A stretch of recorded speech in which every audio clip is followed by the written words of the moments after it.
worrisome, in all honesty, because we've always been stuck in the middle of nowhere, like you're on an island by yourself. Isolated on an island within an island. That's how one resident of Hawaii's Big Island says it feels in the wake of Hurricane Lala after floodwaters caused a highway collapse, leaving up to 2,500 residents trapped. So it's nice to see that the crews are out here and trying to find at least a way to hopefully get to Hilo, because I don't think there's any way that we could get that way.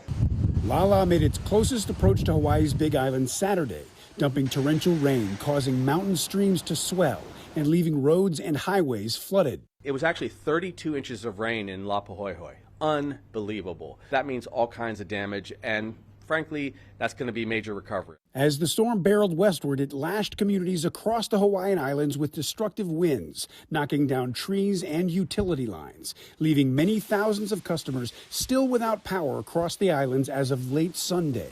This was a very strong wind event. We had lots of trees down. The head of the state's National Guard says the biggest challenge in restoring power will be clearing down trees that fell.